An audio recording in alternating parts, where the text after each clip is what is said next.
রহমতুল্লাহি ওয়া বারাকাতুহু। আউযু বিল্লাহি মিনাশ শাইতানির রাজিম। বিসমিল্লাহির রহমানির রহিম। আল্লাহুম্মা সাল্লি আলা সাইয়্যিদিনা ওয়া নাবিয়িনা ওয়া শাফিয়িনা ওয়া হাবিবিনা মাওলানা মুহাম্মদ ওয়া আলা আলিহি ওয়া আসহাবিহি ওয়া বারিক ওয়া সাল্লিম। আলহামদুলিল্লাহ, সমস্ত তারিফ ও প্রশংসা সেই মহান আল্লাহ তাআলার জন্য। তারপরে আল্লাহ তাআলা যে নবীজির ওসিলায় আমাদেরকে বিশ্বজগতে পাঠিয়েছেন, সে নবীজির উপরে শত কোটি দরুদ ও সালাম বর্ষিত হোক। সকলে বলেন যে আল্লাহুম্মা আমিন। সাল্লাল্লাহু আলাইহি ওয়াসাল্লাম। অন্যান্য নবী আলাইহিস সালাম গণের আমাদের নবীজির উম্মত হওয়ার জন্য দোয়া করেছিলেন। আমরা দোয়া না করলেও তিনি আমাদেরকে মেহেরবানি করে এ নবীজির উম্মত করে পাঠিয়েছেন, সেজন্য আল্লাহর কাছে শুকরিয়া আদায় করি। বলেন আলহামদুলিল্লাহ। আজকে আমি গতকালকে বা যাই হোক এই আল্লাহর ওলিদের জীবনীটা সম্পূর্ণ শেষ করে তারপরে কাসাসুল আম্বিয়া নবী রাসূল পয়গম্বরদের জীবনী আলোচনা করব তাই ভেবেছিলাম, কিন্তু যাই হোক কারোর কেউ আমাকে কমেন্ট করেছিল যে এটা বিশ্ব নবী দিবসের মাস, রবিউল আউয়াল মাস, তাই নবীজির জীবনে আলোচনা করুন। সেজন্য আগতে আমি আল্লাহ রসুলের জীবনীটা আলোচনা করার মনস্থ করেছি। এটা আজকে 15ই রবিউল আউয়ালের দিন না, আজকে 15ই রবিউল আউয়াল। যাই হোক, গত পর্বে সময়টা একটু বেশি লাগলেও কিন্তু ওইখানে না শুনলে আপনার এই নবী আমাদের নবী রাসূল পাক সাল্লাল্লাহু আলাইহি ওয়াসাল্লামের জীবনীটা শুনতে ভালো লাগবে না। এক ঘন্টা প্রায় 32-33 মিনিট ওইটাকে শোনার পরে যদি পরস্পর যদি শোনেন, ইনশাআল্লাহ আপনাদেরকে শুনতে ভালো লাগবে। শিশু নবী ধাত্রীর কোলে অর্থাৎ দাইমার কোলে, দুধ মা হালিমার কোলে প্রথম ধাত্রী নবজাত জাতকদের লালন পালন ও স্তন্যদানের ভার ধাত্রীদের ওপর ন্যস্তকরণের প্রথা অবস্থাপূর্ণ ভদ্র আরব পরিবারগুলোর মাঝে সাধারণভাবে প্রচলিত ছিল। ভদ্র অবস্থাপন্ন সৎ বংশ জাত ঘরের রমণীরা নিজের সন্তানের লালন পালন ও স্তন্যদানের ব্যাপারটা অগৌরবের মনে করত। নিকটবর্তী পল্লী এলাকার বেদুইন গোত্রের মহিলারা বছরের একটা নির্দিষ্ট সময়ে দুগ্ধপোষ্য শিশুদেরকে নিয়ে যেত। শিশুর অভিভাবকগণ এজন্য ধাত্রীকে যথার্থ উপযুক্ত পারিশ্রমিক ও অপটকন প্রদান করত। ভদ্র অবস্থাপন্ন আরব সমাজে বহুকাল পর্যন্ত এ প্রথা প্রচলিত ছিল। এমনকি উমাইয়া রাজ পরিবারের দুগ্ধপোষ্য শিশুরা বেদুইন আরব গোত্রের ধাত্রীদের নিকট প্রেরিত হয়ে তথাই প্রতিপালিত হতো। তাই পল্লী এলাকার নির্মূল আলো বাতাস ও নির্ভেজাল ভাষার বিপুল প্রভাব তাদের জীবনে পরিলক্ষিত হতো। একমাত্র ওয়ালিদ ইবনে আব্দুল মালেকি কোনো কারণবশত রাজপ্রাসাদে প্রতিপালিত হন। এ কারণে তার আরবি সাহিত্যের জ্ঞান অপূর্ণই থেকে যায়। সার কথা 8 বছর বয়স পর্যন্ত অবস্থাপন্ন ও ভদ্র আরব পরিবারের সন্তানরা বেদুইন মহিলাদের তত্ত্বাবধানে প্রতিপালিত হতো।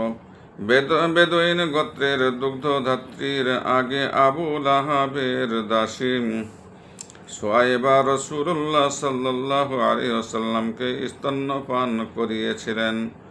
কথিত আছে রাসূলুল্লাহ সাল্লাল্লাহু আলাইহি ওয়াসাল্লামের জন্ম সংবাদ সোয়াইবাই প্রথম আবু লাহাবকে দিয়েছিলেন। ফলে আবু লাহাব ও সোয়াইবাকে তৎক্ষণাৎ মুক্ত করে দেয়। অবশ্য এর বিপরীত মত রয়েছে। রাসূলুল্লাহ সাল্লাল্লাহু আলাইহি ওয়াসাল্লাম সোয়াইবাকে মুক্তকরণের উদ্দেশ্যে আবু লাহাব হতে খরিদ করার বহু চেষ্টা করেও সফল হন নাই।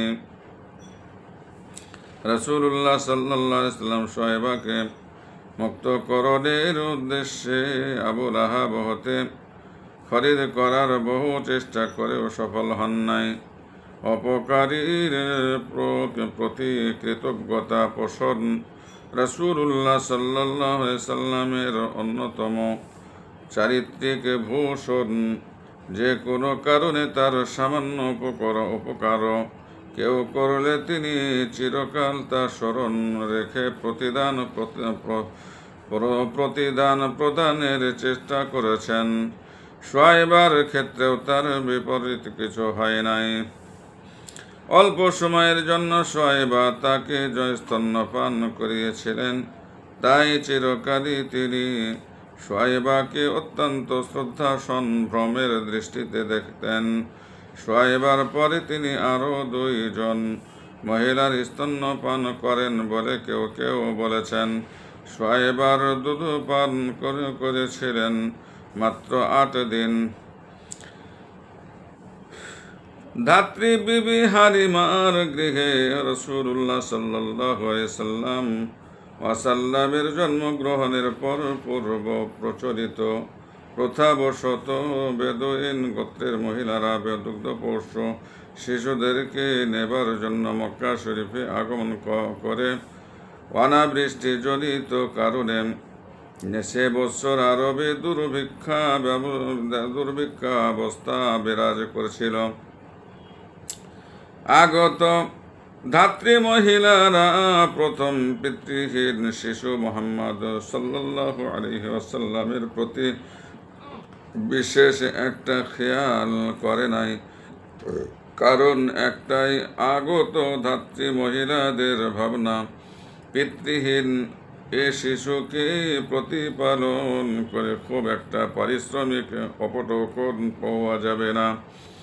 আগত প্রত্যেকে সচ্ছল পরিবারের পিতামাতা জীবিত আছেন এমন দুগ্ধপোষ্য শিশু নিয়ে প্রত্যাবর্তন করে। কিন্তু ভাগ্যবতী হালিমার ভাগ্যে এতিম শিশু মুহাম্মদ সাল্লাল্লাহু আলাইহি ওয়াসাল্লামই জুটলেন। দেরিতে আসার কারণে হালিমার ভাগ্যে অন্য কোনো সন্তান জোটে নাই। অগত্যা তিনি পিতৃহীন শিশু মুহাম্মদ সাল্লাল্লাহু আলাইহি সাল্লামের লালন পালনের ভার গ্রহণ করেন। জন্মের 1 মাসের মাথায় হালিমা তার লালন পালনের দায়িত্ব প্রাপ্ত হন। জন্মের 1 মাসের মাথায় হালিমা তার লালন পালনের দায়িত্বপ্রাপ্ত হন। ধাত্রী হযরত হালিমা ছিলেন আরবের হাওয়াযিন গোত্রের শাখা। গোত্র বনি সাদের এক ভাগ্যবতী রমণী।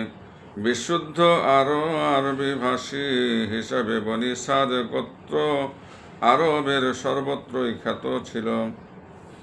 ঐতিহাসিক বরকহারডি এমন কতগুলো আরব বেদুইন গোত্রের নাম উল্লেখ করেছেন যারা ধাত্রী পেশায় নিয়োজিত ছিল। বরকহারডের উল্লেখিত গোত্রগুলোর মধ্যে বনি সাদের নাম রয়েছে। এক্ষেত্রে একটু চিন্তা করলে রাসূলুল্লাহ সাল্লাল্লাহু আলাইহি সাল্লাম হালিমার প্রতিপালনে অর্পিত হওয়া একটি বিশেষ মুজিজা বলে প্রতীত হয়। কেননা অনেক ধাত্রী মহিলাই তো দুগ্ধপোষ্য শিশুর জন্য এসেছিলেন। তাদের কারোরই আব্দুল্লাহর এতিম আমিনার পিতৃহীন দুলারের প্রতি দৃষ্টি না পড়া এবং হালিমারও অন্য কোনো শিশু জোটা না পারার মধ্যে একটা রহস্যময় যোগসূত্র রয়েছে। রহস্যময় যোগসূত্র রয়েছে বলে প্রতীয়মান হয়।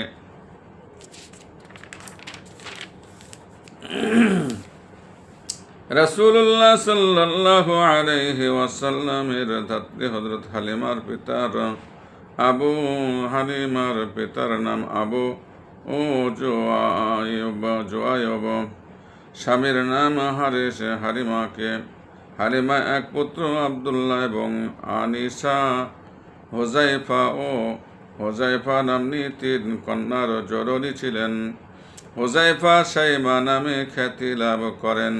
ইনি রাসূলুল্লাহ সাল্লাল্লাহু আলাইহি সাল্লামের লালন পালনে তার মাকে সাহায্য করেছেন বলে ঐতিহাসিকদের কেউ কেউ মত প্রকাশ করেছেন। হযরত হালিমা ও তার স্বামী রাসূলুল্লাহ সাল্লাল্লাহু আলাইহি ওয়াসাল্লামের জীবদ্দশায় ইসলাম গ্রহণ করেন। তবে হালিমার স্বামী হারিসের ইসলাম গ্রহণের সময়কাল সম্পর্কে চরিত্রকারদের মধ্যে মতভেদ পরিলক্ষিত হয়। হালিমার পুত্র আব্দুল্লাহ এবং কন্যা হুজাইফা সাইমাও ইসলাম গ্রহণ করেছেন। আনিসা ও হুজাইফার ইসলাম গ্রহণ সম্পর্কে কোনো নির্ভরযোগ্য তথ্য পাওয়া যায় না। এ যাত্রায় রাসূলুল্লাহ সাল্লাল্লাহু আলাইহি সাল্লাম 2 বছর বিবি হালিমার স্তন্যপান করেন। 2 বছর পর দুধ ছাড়িয়ে হালিমা তাকে হযরত আমিনার নিকট নিয়ে আসেন। তার অপূর্ব দেহ কান্তি, লাবণ্যময় চেহারা দর্শনে আত্মীয় স্বজন সবাই বিশেষত হযরত আমিনা খুবই প্রীত হন। সন্তানের প্রতি তাকিয়ে তার চোখ জুড়িয়ে যায়। এ সময় মক্কা শরীফের আবহাওয়া সংক্রামক রোগের প্রাদুর্ভাবে দূষিত হয়ে পড়ে। সুতরাং তিনি পুনরায় প্রাণের নিধিকে প্রতিপালন উদ্দেশ্যে ধাত্রী হযরত হালিমার দায়িত্বে অর্পণ করেন। ভাগ্যবতী হালিমা সানন্দে তাকে নিজ গৃহে নিয়ে যান। অবশ্য তিনি মাঝে মাঝে তাকে হযরত আমিনাকে দেখানোর জন্য নিয়ে আসতেন। এভাবে 5 বছর বয়স পর্যন্ত তিনি বিবি হালিমার গৃহে থাকেন। এ সময় তিনি হযরত হালিমার সন্তান, তার 2 দুধ ভাই ও দুধ ভগ্নীদের সাথে ছাগল মেষে চরানোর জন্য মাঠে যেতেন। মাঠে গিয়ে কখনো উচ্চ পর্বতে আরোহণ করতেন, কখনো অপরক দৃষ্টিতে দূর পানে চেয়ে থাকতেন। হযরত হালিমা তার এই সময়কার আচরণ ও হাবভাব সম্পর্কে বলেন, আমি বিশেষভাবে লক্ষ্য করেছি ওঠা বসা, কথাবার্তা, মৌনতা। এক কথাই মুহাম্মদ সাল্লাল্লাহু শৈশবেই প্রতিটি কাজে একটা অসাধারণ মহত্বের ভাব সততই ফুটে উঠত। হালিমার সন্তানেরা তাকে সহোদর ভাইয়ের মতো ভালোবাসতেন। তার বয়স যখন 6 বছরে উপনীত হয় তখন কথিত বক্ষ বিদারণের ঘটনায় ভীত হয়ে ধাত্রী হযরত হালিমা তাকে মক্কায় আমিনার কাছে রেখে যান। মাতৃজঠরে থাকা অবস্থায় পিতার ইন্তেকাল।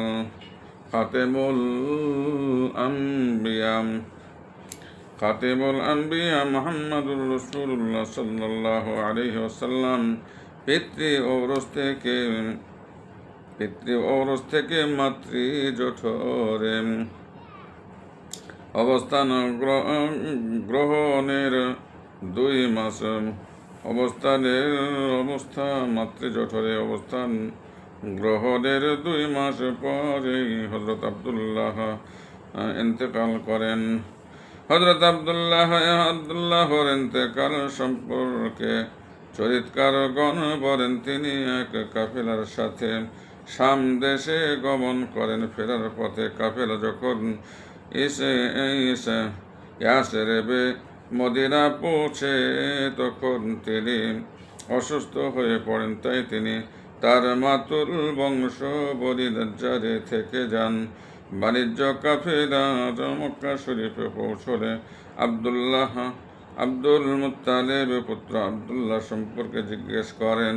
কাফেলার লোকেরা তার অসুস্থতা এবং মদিনায় মাতুলার লয়ে অবস্থানের সংবাদ দেয়। এই সংবাদ পেয়ে আব্দুল মুত্তালিব তার বড় ছেলে হারেসকে আব্দুল্লাহর অসুস্থতা জনিত খোঁজ খবর লওয়ার জন্য মদিনায় পাঠান। হারেস মদিনায় পৌঁছে জানতে পারেন আব্দুল্লাহ মাসাধিক কাল ভোগের পর মৃত্যু বরণ করেছেন। হারেস এসে যখন এই হৃদয় বিদারক দুঃখজনক সংবাদ দেন, তখন আব্দুল মুত্তালিব স্বয়ং এবং সমগ্র বনি হাশিম খুবই মুশড়ে পড়েন, কেননা তিনি বাবা এবং ভাইদের অনেক আদরের ছিলেন। সার কথা, জন্মের পূর্বে রাসূলুল্লাহ সাল্লাল্লাহু আলাইহি সাল্লাম পিতাকে হারিয়ে এতিম হন। সুতরাং তার এতিম হয়ে জাগতিক উপকরণ থেকে বঞ্চিত হওয়া সত্ত্বেও আল্লাহর রহমতের কোলে প্রতিপালিত এবং সমগ্র বিশ্বের নেতৃপদে বরিত হবার কাহিনী মজিজাপূর্ণ ভঙ্গিতে সূরা ওয়াদ্দুহায় আলোচিত হয়েছে। আল্লাহ তাআলা ইরশাদ করেন, আলাম ইয়াজিদকা ইয়াতীমান ফাওয়াজাদাকা দাল্লান ফাহাদা ওয়াজাদাকা আইলান ফাগনাম। হে রাসূল, আপনাকে কি আল্লাহ তাআলা এতিম পান নাই, অতঃপর নিজের রহমতের ক্রোড়ে আশ্রয় দিয়েছেন এবং আপনাকে অনবহিত পেয়েছেন, অতঃপর পথের দিশা দিয়েছেন। আপনাকে কি উপায় উপকরণের মুখাপেক্ষী পান নাই, অতঃপর আপনাকে ধনাঢ্য করেছেন। এখানেই শেষ করলাম আজকে। আসসালামু আলাইকুম ওয়া রাহমাতুল্লাহি ওয়া বারাকাতুহু। পরস্পর আলোচনা করবেন ইনশাআল্লাহ।